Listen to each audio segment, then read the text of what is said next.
This week on the Eldritch Lorecast. It was the biggest tabletop RPG Kickstarter of all time that then just kind of like... I've never known him to be really promoty about his stuff. Dael, you were muted. It was for a stupid joke. It's so not worth it. Jubensha. It's that everyone's watching other people do it. Burger King. Dungeon and Draghi. There is a new D&D Beyond homepage. You need to have stuff that can be inclusive for bright-eyed, bushy-tailed, absolute newcomers. Providing them tactical challenges where their choices are what matter. How well do you know your own character? I'm here. It's me, Brooks. All that and more right now on ESPN.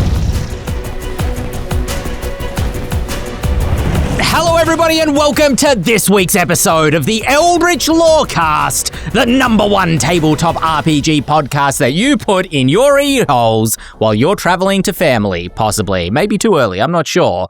My name's Ben Byrne, by the way, and we are joined, as always, by Dael Kingsmill, Shawn Merwin, and new yearly tradition, Brooks Donahue, joining us once more for the Eldritch Lorecast. Brooks, welcome back. Hello, I'm thrilled to be here to spread holiday cheer.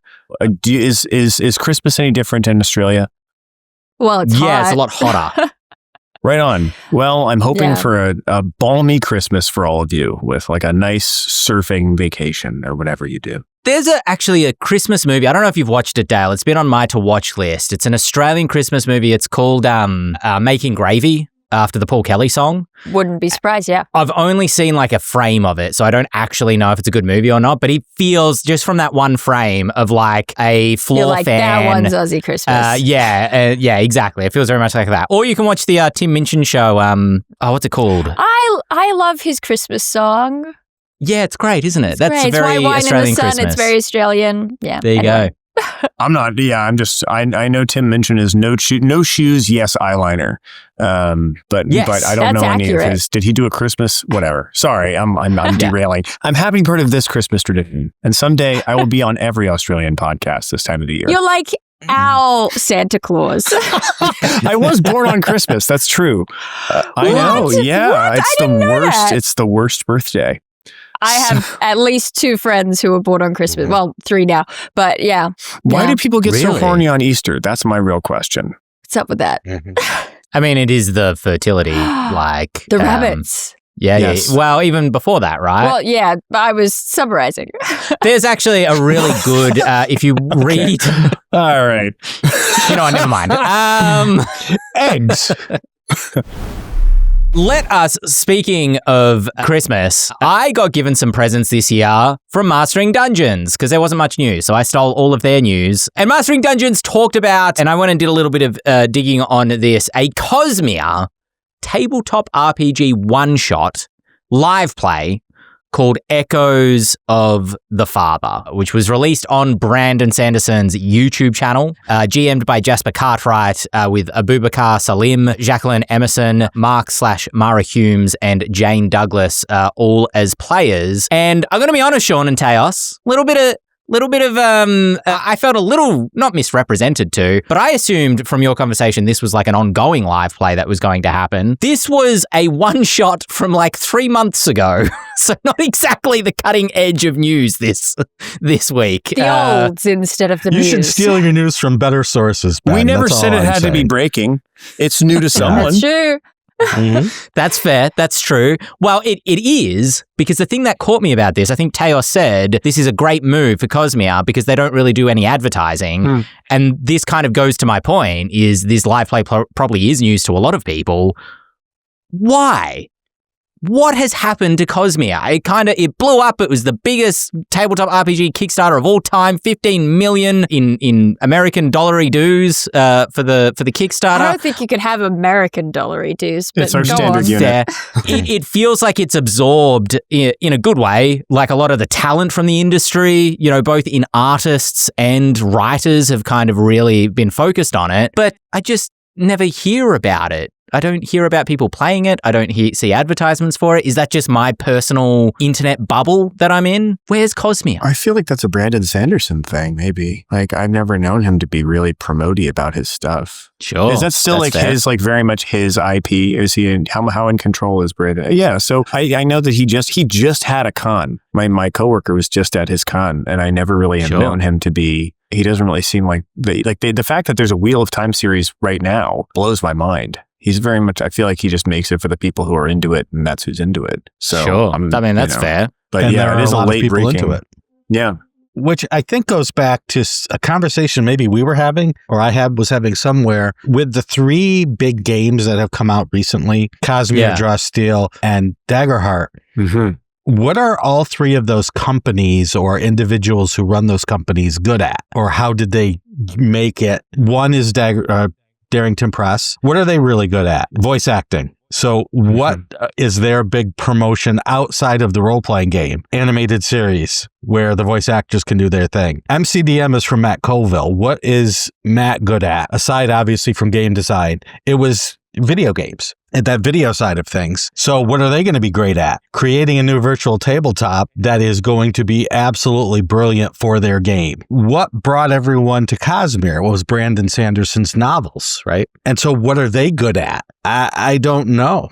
Good at just being there and having a built-in audience that will get you a $15 million Kickstarter. If that's the case, you don't need to do any marketing. You can just at any point say, here's our next book, and you will get a $15 million, $10 million, hell, $5 million Kickstarter, and that's going to keep your company afloat for quite a while. Yeah. I mean, to your point about popularity, like if you have that much of an audience already who you know is going to, there's especially with how media spreads nowadays, like if you can capture a community, if you have a community who's just really fervent and just really about what you're doing, I feel, and especially with how prolific Sanderson is, I wouldn't be surprised if, he didn't need to promote. People are already kind of, they already have the ear to kind of to the rail with him. I feel like they're like looking for the next thing. So why would you need to promote if people are already looking?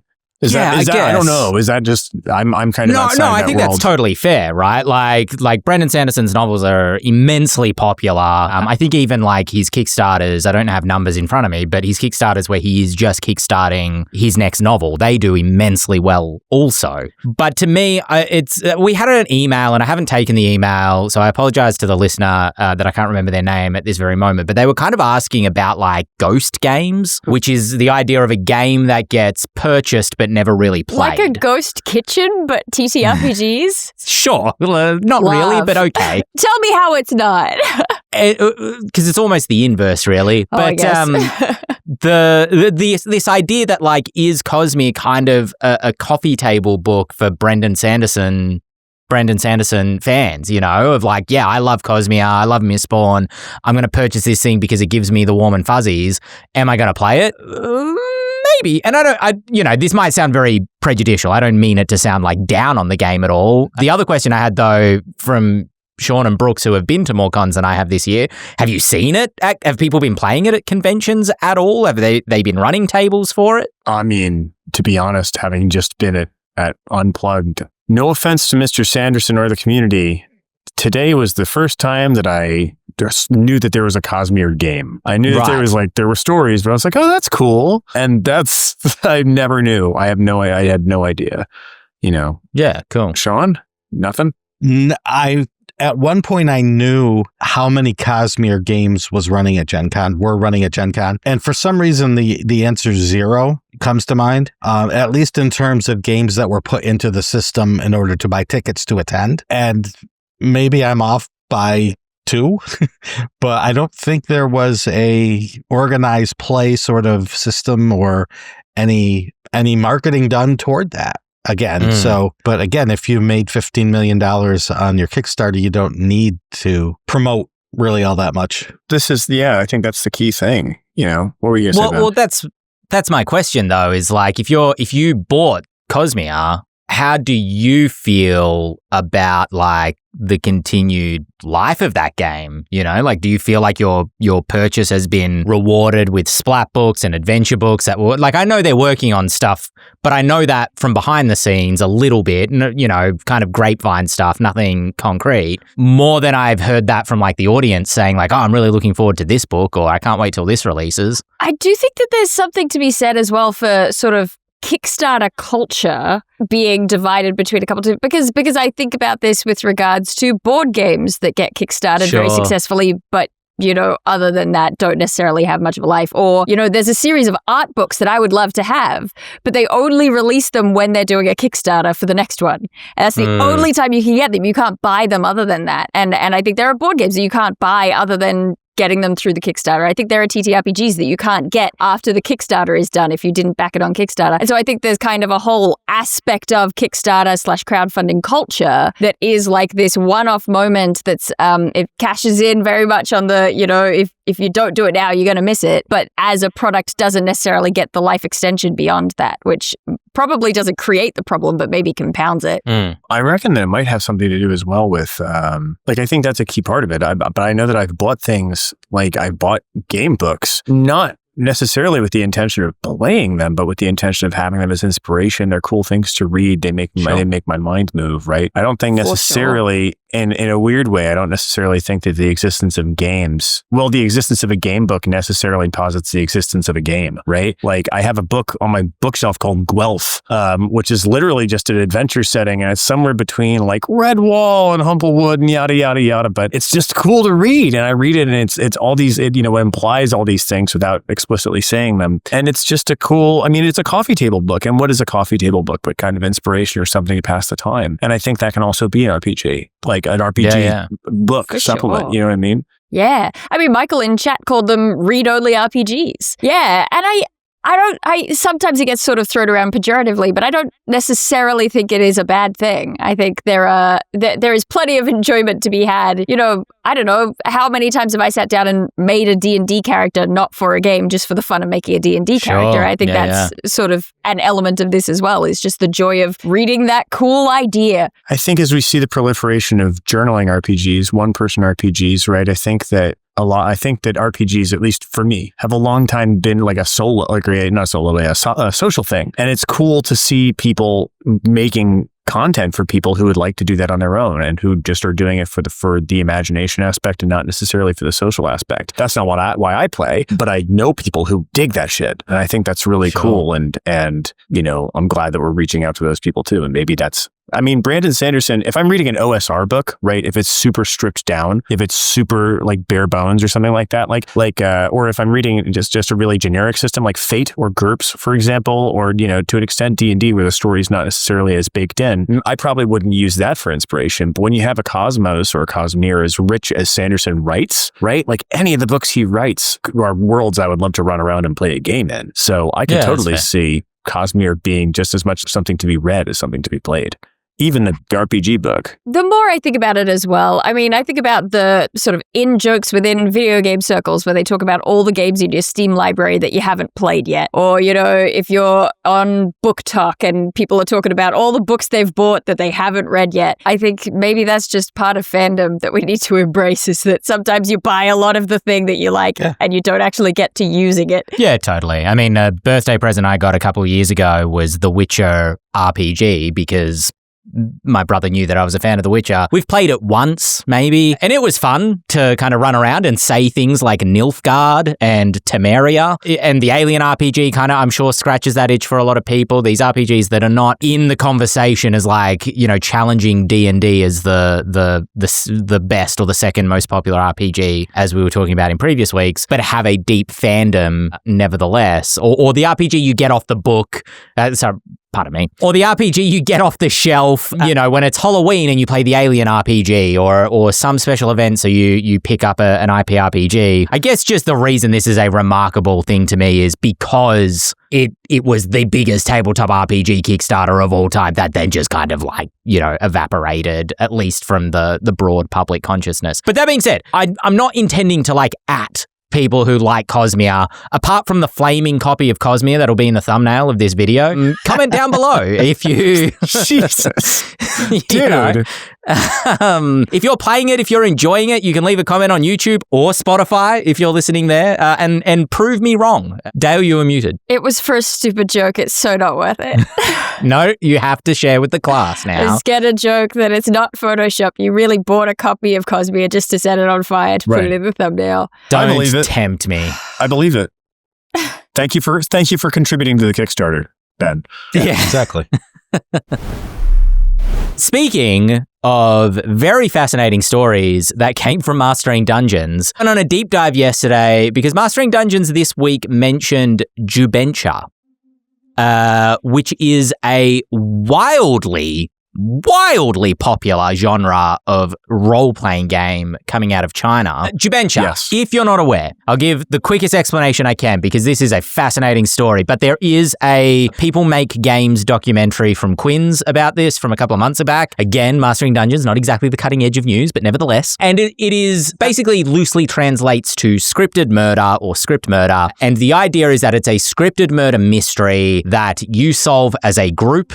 Usually a group of about 6 people. You each have a character assigned and you read your booklet. It's a full booklet of like your character details and all the information you know about them, what your character knows or thinks they know about the other characters in the scenario. And then you spend the next couple of hours role-playing it out, getting clues from the dungeon master as to solving the murder. But the kind of twist, and again, this is just the most base level explanation, is that someone in the group is the murderer and that they are trying to basically undermine everybody else solving the murder without getting caught themselves for obviously undermining everybody. So therefore, you end up, it's kind of like a cross between a dinner murder mystery and playing werewolf and a role-playing game and all these different things. The bit that makes it particularly interesting for me is that you might be a character who has your own secret that has nothing to do with the murder, but you don't want it to come out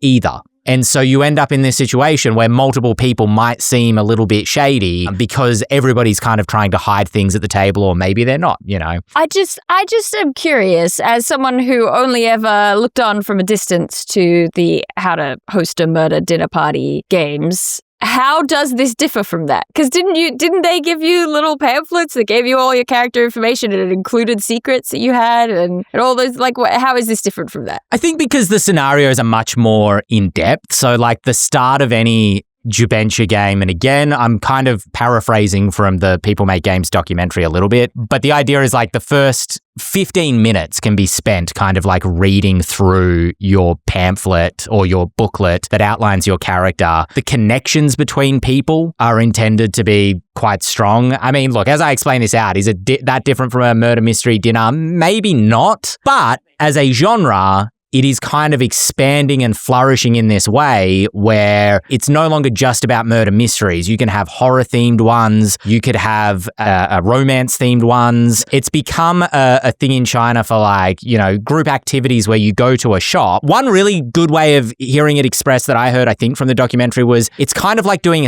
an escape room, but instead of you all turning your backs on each other to go and do little puzzles on your own, the puzzle is in the other players and questioning the other players and engaging with them. And so there are Jubensha shops that have opened up all across China. To give you an idea of the scale of its popularity, in the US, I think the statistic was something like 2,900 escape room venues opened in the year of 2019. In the year of 2021 alone, I think that's something like... That's tough. 2019? Escape rooms? That's tough. They had a rough couple years after that. I mean, really, that's all we were trying to do for years. This escape rooms. Every room was an escape room. I believe in 2021, something like 30,000 Jubensha shops opened across China. So the scale is not even comparable in terms of... Yes, in terms of the popularity of this game. Shawn, am I getting the details right here? This was a Teos story, but what Teos said as well was that it's not just that everyone's doing it, it's that everyone's watching other people do it. So now it has become a streaming phenomenon where you are getting 1 million viewers watching other people do one of these things. And that there's apps, there's a whole industry that is springing up to support this thing that we say, isn't it just a murder mystery? Not to them. To them, it has become a full-fledged entertainment phenomenon. The interesting thing that Quinn's kind of goes into as well is this capacity, like the role play is really the important thing, more so than the murder mystery. The example that I've been using that I can't, it might have come out of the documentary or I might have invented this, I can't remember. But they might ask like, okay, so are there any couples in this group, right? Say my wife and I went to one, and they will try to make it so that our character, if there's a couple like in the game, our characters will be that couple, right? Because the role play is really important. As part of the mystery, I might have had an affair as my character that I don't want Tori to find out about that. Right?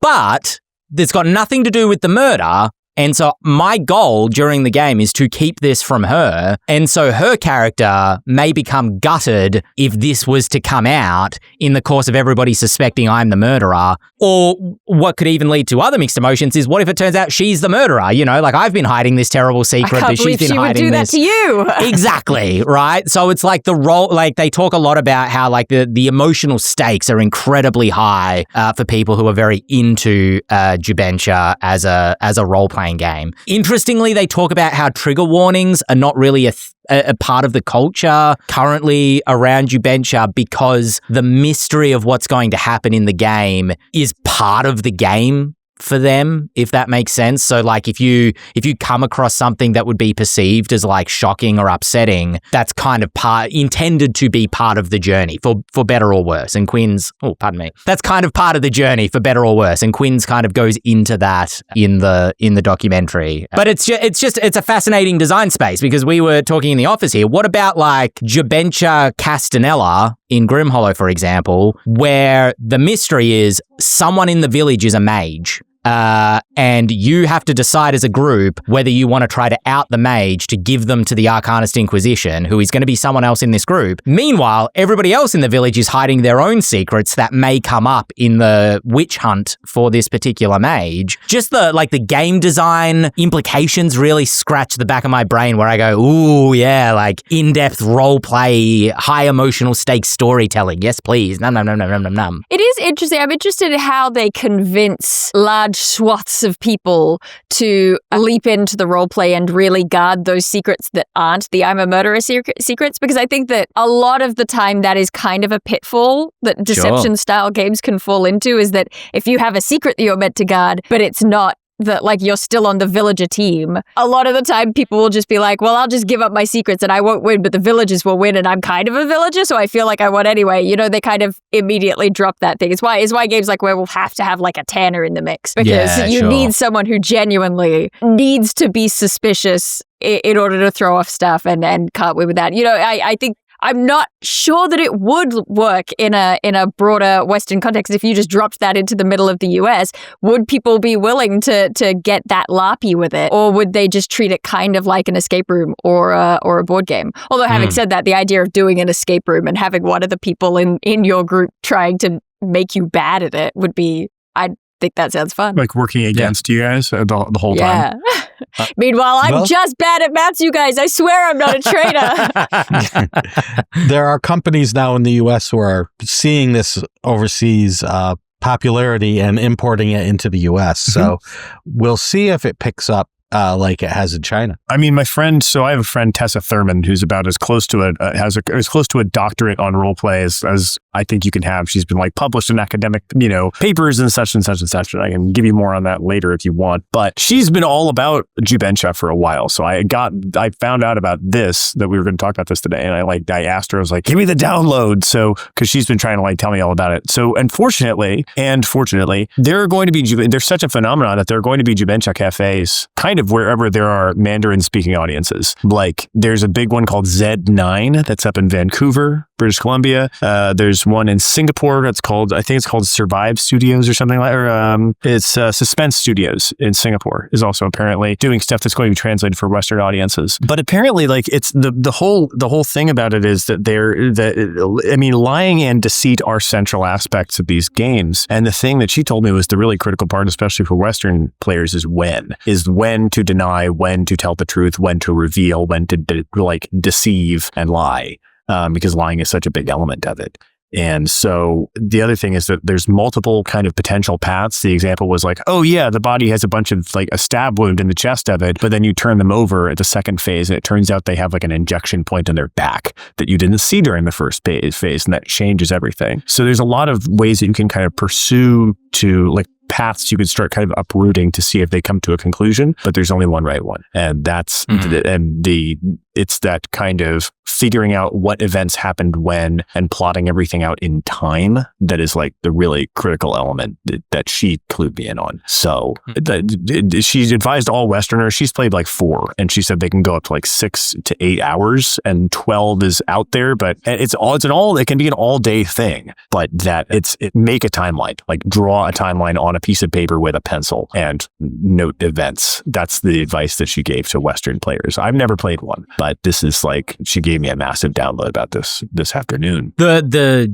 Jubensha shop, the idea of like, you mentioned one of the places, the cafe. Something studios. Yeah, Suspense Studios in Singapore. Yeah, like studio is kind of telling in that name, because some of the cafes or the shops that I've seen, like the room is fully set up thematically. There are costumes provided for your character, but some of the ones that are like horror themed are intended to be like a haunted house where like walls will fall down whilst you're playing, or like some monster will run through the room, or you'll pull open a wall and a body will fall out, you know, and there'll be like extra elements that are intended to really invest you in the story that is being told. So in fact, I think it started more so in location. Like the idea was you had to go to location to play before they started producing like Jubensha in a shop, in a box style products for people kind of after the fact, I think. That's so cool. Yeah, I love how immersive it is. Like the amount of immersion. Like the thing with a murder mystery dinner, it's like, you know, you're like, oh, hey, Ben, who are you playing? Right? It's not, you're not in it, right? People take it pretty, it's like a little fun activity. And also the other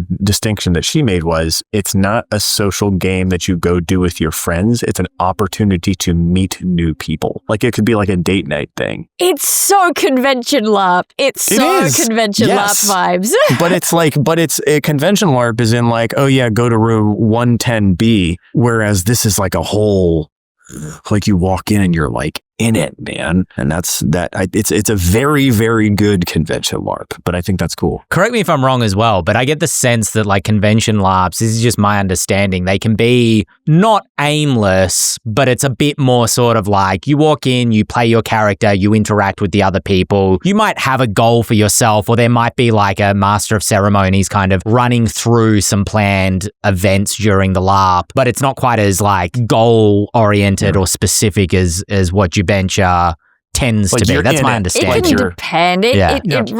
It runs the gamut. Like, I don't know, you can have very open-ended ones like pretend you are vampires on a reality show and here are your goals for today's episode, but you are a vampire, so you have to avoid the sun. You know, it can be very open-ended, or it can be like, you are Scott of the Antarctic and his team. On this day, these things will happen, you know, and it can be very, very strict and like linear. So, you know. My only question is how scripted it is and how to incorporate the choice of when to reveal, tell the truth, lie, or deny. How much of that choice is left up to the player and how much of that is in the script. That's kind of what interests, because it's that when aspect implies a lot of player agency. Yeah. I'm fascinated. I want to do this now. Yeah. I mean, it is, I was a little, when I was first reading about it, I was a little cynical just in terms of like, oh, how great can this be? Because Quinn's at the start of the documentary says like, this is one of the most exciting, or the most exciting avenue of game design that's happening in the world right now. I feel like that's like, kind really? Of his approach to he's excited by games. But to be honest, after watching his it's like a half-hour documentary, I was kind of convinced. I was like, what if we did like you know. Just in the course of this conversation, I'm suddenly like, I want to play a Jubensha where it's the zombie apocalypse and someo's hiding that they've been bitten by a zombie. Right. But other people are hiding that they've been stuck by, There you go. So Dead of Winter. Exactly, Dead of Winter, Shawn. I wasn't going to say it, but I'm glad that you did. Catch me tippy-tapping it out right after these episodes. Well, speaking of cool things happening overseas, Scoops Merwin, this was not a Mastering Dungeons scoop, at least not last week. Maybe it will be this week. Who knows? In Italy at the moment, Burger King is doing a promotion where it's loosely, there's cards involved. It's loosely associated with a role-playing game. Shawn, do you have any details about this? I have fewer details than you do, Ben, except I saw the link and I threw it up there because I thought it would be cool to talk about. It looks like you can download a PDF that has, in Italian, of course, a role-playing game adventure. And it seems to be based on the 5th edition D&D system, based on the words that have been coming out of your mouth, including 5e and... What was it? Atletico? Arcano. Acrobatia. Arcano. Sportivo. Arcano. Yeah. So, this is... Hey, if you speak Italian or read Italian or want to translate, there's a link on the Italian Burger King website. So what's actually happening? Burger King Italy has some kind of a D&D promotion happening. No, close, but not quite. It's just an RPG this is thing? Not. It's not D&D related. There is no D&D branding. It does not say Dungeons or Dragons. As I'm reading the Italian sentences, kind of pulling a few things out because my wife is Italian. Does it say the Italian for Dungeons and Dragons? No, not that I've seen, but it does say 5e. Kind of in among it, right? And so I think they've just used the 5e system to create their own scenario under the SRD and are running it as a promotion. Honestly, and I'm like looking at the character sheet, genuinely, I won't go through and upset our Italian listeners by trying to pronounce all of these, but it's pretty great if you want to learn a little bit of Italian because you know where everything is on the character sheet, roughly speaking, and you're like, oh, is that what, investigation is in Italian? So I'm obsessed with this. Also, Dungeon Draghi. Wait, does it say that? Did I just completely miss it? No, I just translated it. Oh, okay. Yeah. Well, I feel like I would have spotted that. The most accurate translator of all. Love that. We've had the Wendy's RPG. That was a few years ago. Arby's has been giving out Arby's dice, over the years. So why not Burger King in Italian? Right. I might be able to get my in-laws into D&D finally. So, hell yeah. Yeah. I mean, hey, look. Well, as long as Tori's not in jail for that murder she committed. Yeah, I mean, flights to Milan, right, or to Rome right now are like $400 from Seattle. So I'll let you know when I get back, and I'll bring something back for y'all. Excellent. There you go. It'll be great. Investigative reporting at its best, right there. Listen, look. What's a Whopper or a Whopper? It can't be more than it's a Royale with advantage. Oh, Royale with advantage. That's great. And the last little bit of news here that I have not read at all, so I apologize. You can let me know in the comments how terribly upset you are with our investigative reporting. D&D Beyond have just put up a blog post 4 hours ago from Brian Perry, the new executive producer of D&D Beyond, has been at Wizards of the Coast for 10 years. I'm just reading the article at this point, but kind of a bit of a reflection on what has been delivered in 2025. There's the wrap-up of 2025. Here's the dot points. I'm just reading the headings. Localized SRD 5.2.1 is available now in, speaking of which, Italian, French, German, and Spanish. That seems like very convenient timing. Dungeon Draghi. Maybe I almost said Hungry Jacks. Maybe the Burger King guy is like, get on it. It's we've got access to coming. it now. I'm detecting something must be happening behind the scenes. I feel like this is... They're like linking up or something. Well, there's back alley deals. Sub Rosa, one might even say. Just like that time hit J-pop group Travis Japan appeared on American X Factor as though they were new up-and-comers and not on the verge of debuting. Okay, cool. That was good. That was for all of you. You get it. There is a new D&D Beyond homepage coming December 11, which is about 3 or 4 days away from recording. Right on. Plan to launch a new homepage experience that keeps everything current players need while providing a better welcome to new players. That'll be interesting to see what that looks like. Does anybody have any opinions on the current D&D Beyond homepage about what would improve? Make it better for new people. It sounds like they're doing exactly what I would suggest to. Yes, it's great if you are an experienced player who know everything, but if you just say, I wonder what D&D is like, and you want to know, you would go to where? If now they can be sent to a page that specifically says, hey, new players, learn, then you've done the work that I hope Wizards of the Coast does. I mean, yeah, the trick of this accommodating just experience creep with some people who've been, who are going to be on D&D Beyond, who've been playing D&D for 40 years. And then people, especially in this age when D&D and tabletop role-playing games are, as I can see, kind of more integrated into the popular media space as ever, the zeitgeist as ever, you need to have stuff that can be inclusive for, bright-eyed, bushy-tailed, absolute newcomers and people who are really kind of, they know everything already. So to make a starting point that can be inclusive to both of those extremes and everybody in between it's not an easy task. I hope whatever they have coming down the pipe is good. My thing is that they should make the search function work better. I just want to clarify as well, because somebody, I think, added me in the comments when you mentioned that last time. I don't disagree that the search function is not great, but if you are searching specifically for a monster, a spell, a magic item, or even, maybe not a class feature, but if you're searching for those three, going into the monster indexing or the magic item indexing, I think it works fantastically for being able to search stuff. I never said it didn't, but I think a new player who goes to that website is going to go to the search bar. I don't think they're going to navigate the directory. They're going to go to the search bar because we expect the search bar to work. Do you think they need like a big red button in the corner that just says, "Are you new? Do you have any idea what's going on?" Huge banner. Yeah, I want 5 inches across of a button. It's like that. I want it to a quarter of my screen is like, "Hey, do you have no idea what you're doing? Welcome. Click this, please." Should have they could theme it around like adventurer recruitment. Like new adventurers apply here. I don't know. Maybe they'll do that. They've got 4 days. I think that would be great. I hope that people knew that applied to them.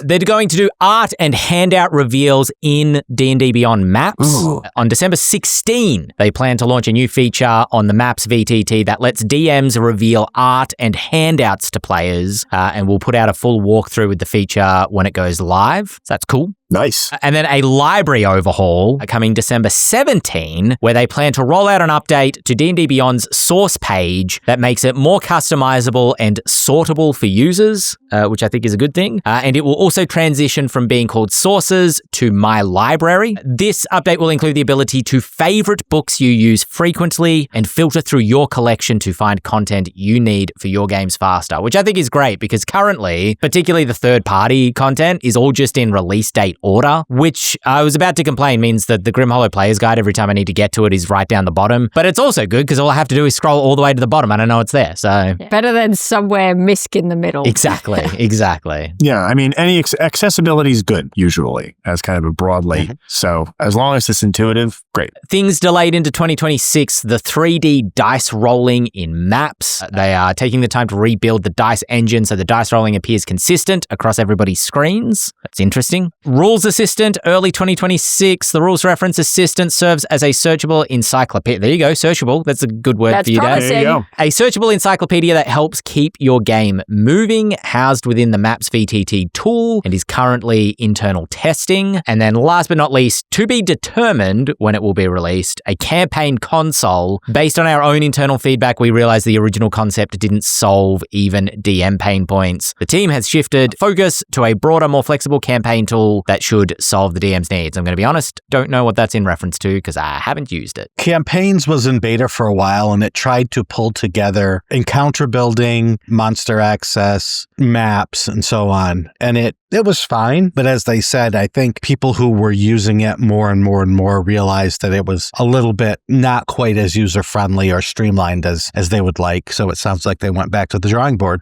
And finally, more conversations, more learning. Starting now, the D&D Beyond team's goal is to communicate with you at least once a month. I feel like for the last 3 years, Wizards of the Coast's goal has constantly been more conversations. So we're having even more of them, starting literally tomorrow from time of recording. So if you're listening to this on YouTube, it's probably too late. They are doing a Reddit AMA on December 9th at 4 p.m. Pacific time on r/D&D Next to chat about your thoughts, concerns, and ideas for what comes next to D&D Beyond. Additionally, Zach Conn, the new principal product manager for D&D Beyond's Maps team, also wants to hear what you would want for that would help Dungeon Masters with prepping and running their games. They'll have an update shortly, and in the new year, they'll be back to discuss D&D Beyond's roadmap and big features that the team are currently working on. And that's all from Man Read's article for today. I wonder how they decided which Reddit subreddit to do the AMA on? Because there's lots of D&D subreddits. I wonder how they chose which one.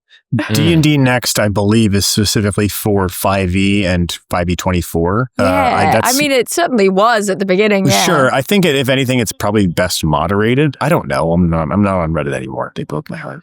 D&D Next, I think, has the largest following. At least the last time I checked, that was the one that most people were in, because that was when D&D Next, before 5e started, everyone was there and everyone stayed. So that one has been most used. I'm going to check it.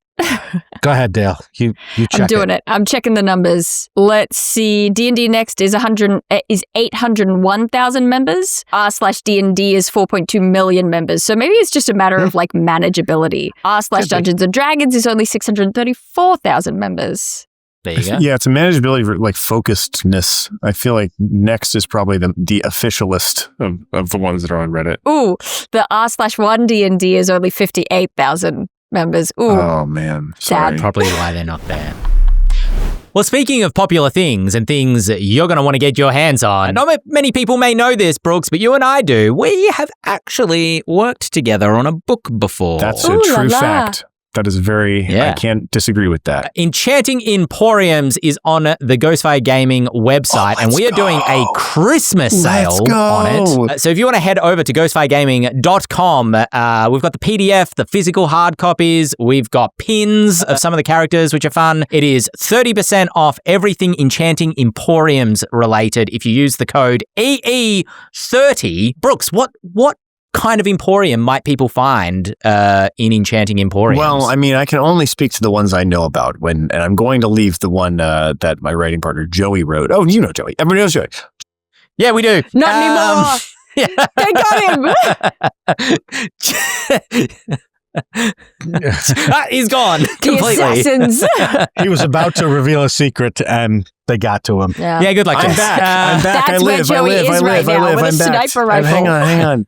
Oh no! Please come back. Hello, I'm here in real life. Wait, why am I dead? Can you hear me at least? Yeah, we can hear you. Okay, then whatever. It doesn't matter. Well, you know what I'm like. So, I can speak to the one that... We'll put a stick figure of you on screen. Listen, just imagine what I look like, but I don't know, whatever, taller. So I wrote one called Faveli's, what is it? Faveli the Golden Needle, the House of Faveli. And House of Faveli is specifically, I think I talked about this last time, was about how it is it's a clothing emporium. And I work in clothing myself. I'm a suit designer in my day job. And so it was really cool to be able to speak from my own personal experience. And Faveli is going to be one of the many kind of emporiums you're going to encounter. The idea is she is the master tailor who can accommodate everything from a fire giant's inseam to a fairy's arm side. And just thinking about the different body plans, if you're a dragonborn or a centaur or a Goliath or a gnome, nobody really thinks about the clothing that is necessary on these people. And I've based a lot of the stuff in that emporium specifically around my own experiences as a clothier, my own experiences in client service, and the kinds of people I've met in my journey, just the fascinating folks. And I've kind of tried to, I'll just say, every single mission and encounter that we have in that I wrote into that, they are all based on personal experiences that I have had to deal with in the industry. So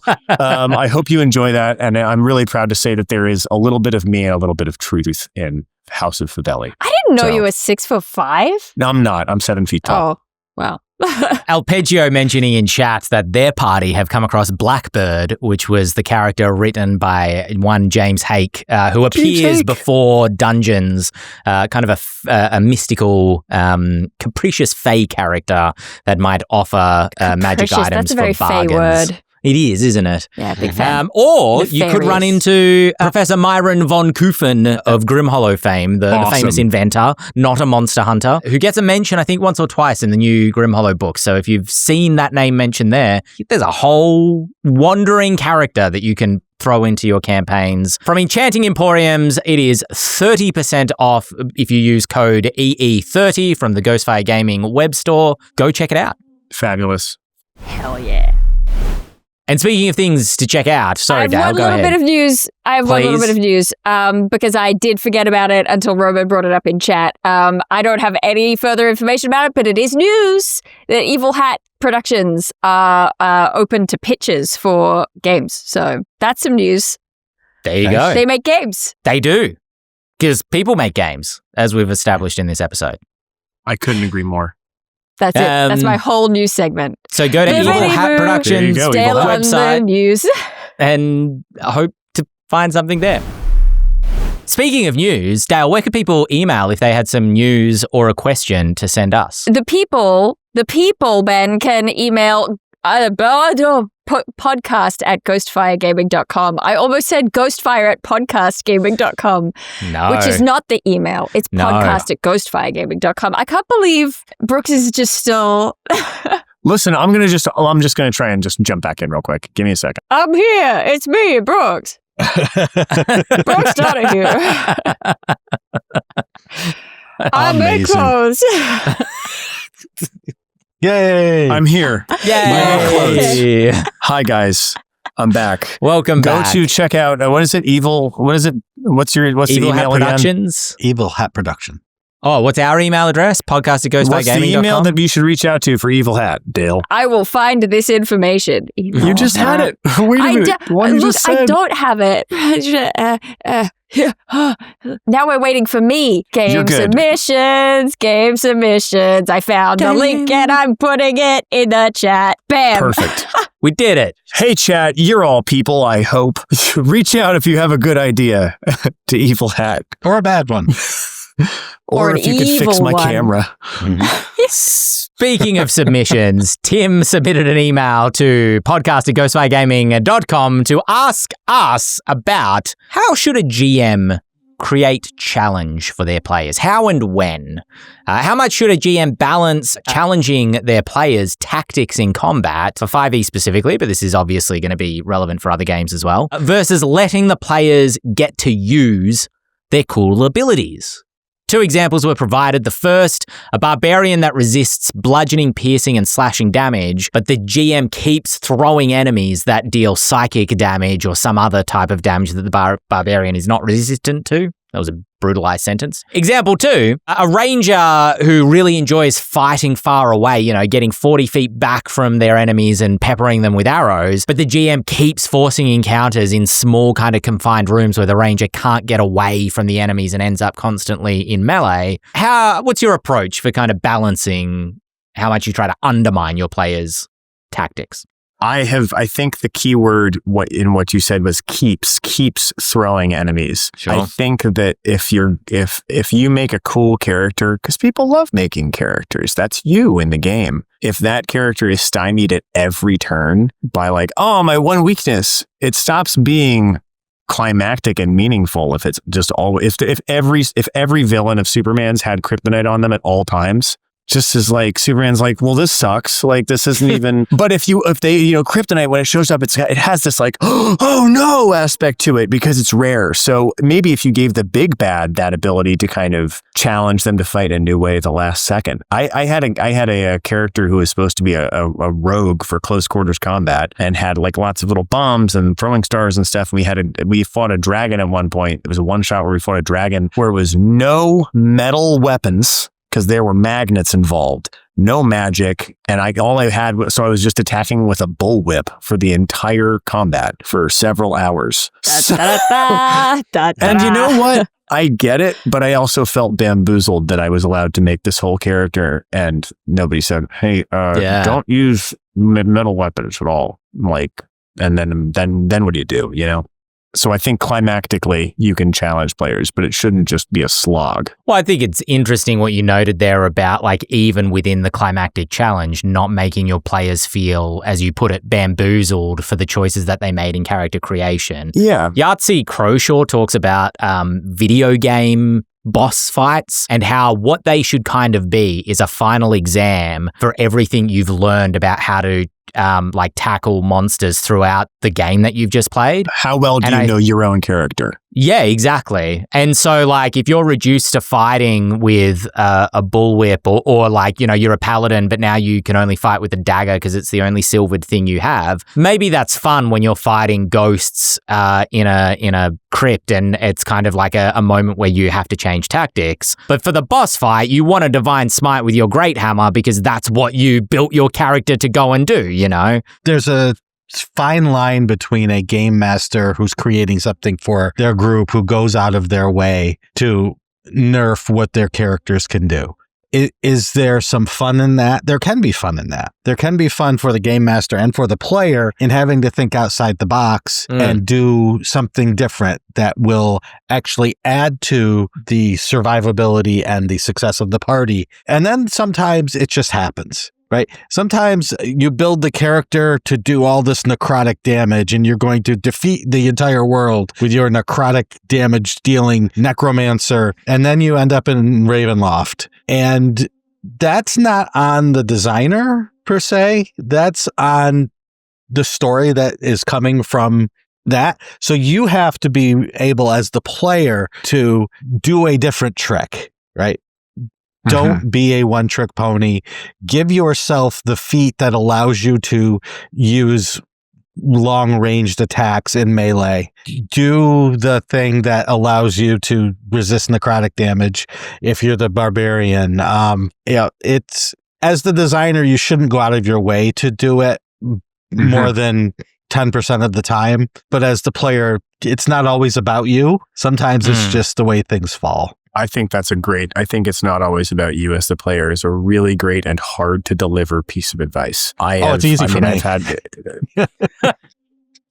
yes. And I think that also that depends on kind of who you're playing with and how close you are with those people. You know, I think that sometimes a challenging combat, an unwinnable combat even can serve the story. And I think that sometimes I've had really hard combats where I checked in with the players afterward, even if they won and said, was that cool? Are you low key going to drive home mad or something? And just like I think a check-in is really important to just gauge the level of challenge that your table is comfortable with. Some people, you know, that's why they have like games like Yazeba's Bed and Breakfast, where it's all like cute and cozy, and then you have OSR and everything in between, you know. So I would say it's a good session 0 for like what brutality level do you want the highest challenge to be at? I mean, that makes me think of like there was a session of Dusk where Colville was running and it was really challenging. It ended up across 2 sessions, this huge fight, and we did end up having to retreat. One player character died. My character got sort of vanished into an alternate dimension. It was like a huge loss. And I think Colville really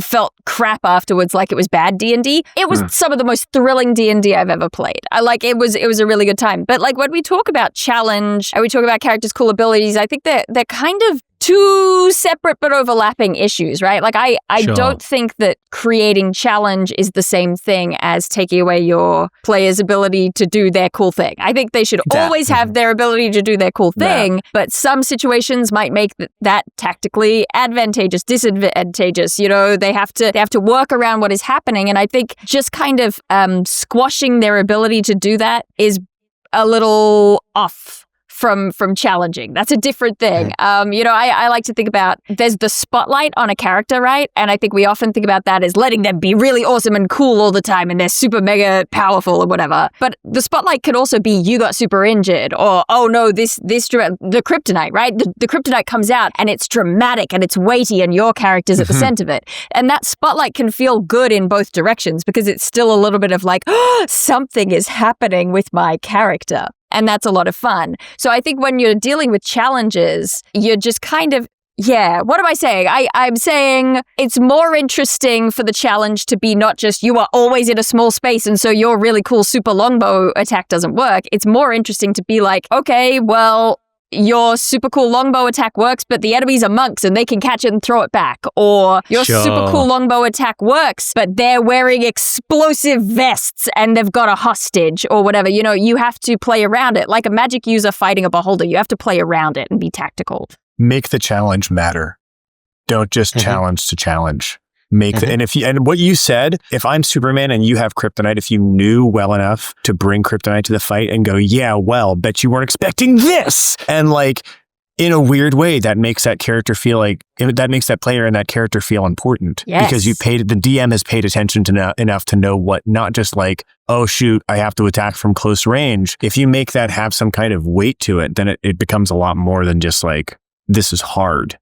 It becomes, this is challenging. You know what I mean? Baston Cider makes an interesting comment. The folks have referenced a few times in the chat. I don't know if this originates from the Dungeon Dudes, but they made a video called Shoot Your Monks. The idea being to shoot the monks so that they can return the arrows. But rather than make combat challenging by making the players use their abilities well and tactically, make it hard by nerfing their abilities. Sorry, I need to read this comment again. Baston Cider says, I'd rather make a combat challenging by making the players use their abilities well and tactically rather than make it hard by nerfing their abilities. And I think that like the line between those things can sometimes be like, I agree with them on the face of their statement, but the line between those things can sometimes be a little bit squirrely. I'm thinking of specifically and we've talked about it on the Lorecast before a couple of times, which is damage resistances, immunities. And kind of legendary resistances go into this a little bit as well, right? Where damage resistances and immunities, which have been very, very thoroughly pared back in 5e 2024, because the designers, for better or worse, have decided that it is, even though they've kind of doubled the hit points of a lot of the monsters, they've decided that's more fun to have big bags of hit points than get told your weapon is not doing any damage to the monster. I don't entirely agree with that. Because I think that when you are the paladin who comes up against a ghost, you're like, okay, my sword isn't going to be damaging this thing, but I'm going to have to Divine Smite to be able to punch through some damage. Or this golem is immune to me hitting it with my sword, but maybe I can try to knock it prone so that my other teammates have advantages on it. That, to me, is challenging the party tactically. But as the D&D designers appear to have considered, other players kind of considered that taking away the fighter's cool abilities. Their weapons don't do any damage to this creature, therefore their abilities become defunct. And so who agreeing on what means taking away the player's cool abilities and providing them tactical challenges where their choices are what matter is not always, like they can be sometimes the same thing in a weird way, and different people are going to have different mileages with what they consider to be fun. I don't know if I have a greater point than that, but even if you're not, as a designer,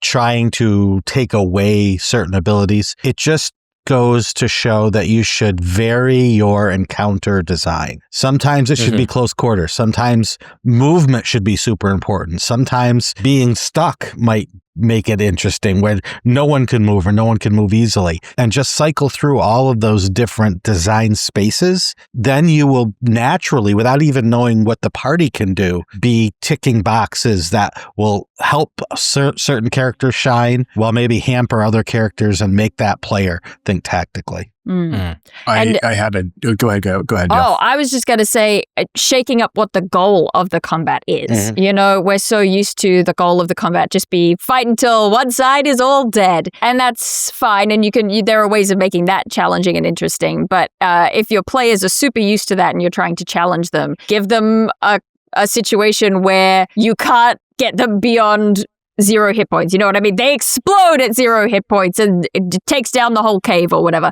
Just muck around with what the goal is so that the challenge comes from something else. Yeah, I don't know. And I think moral and ethical challenges are really cool to throw in there. Like, add a roleplay element. If you play a really crunchy game where you're really statty, I think that forcing people to negotiate could be a really, like, a terrifying prospect for a table that's not really prepared or used to that, who doesn't have to use that ability very much. It's cool to, like, make people, if you find your characters getting into a rut and knowing kind of exactly what they're going to do for any given situation. All right, I cast this my first turn, this my second turn, then I follow up with this. And that's just like rogue, right? You use your cunning action, you hide, you sneak attack, then you move, you find another place. So pushing people to look either into their inventories and find the magic items, which I know Shawn is a huge fan of magic items, especially ones that overshadow character abilities, as we spoke about last time I was here, or looking deeper into your abilities. Is there a ribbon that you could use here? Is there a lesser used ability? It's like look at your players' characters, look at your player character sheets and be like, what's a deep cut that they don't always look at that we can really make use of here? Have you never used Shillelagh or Dance Macabre?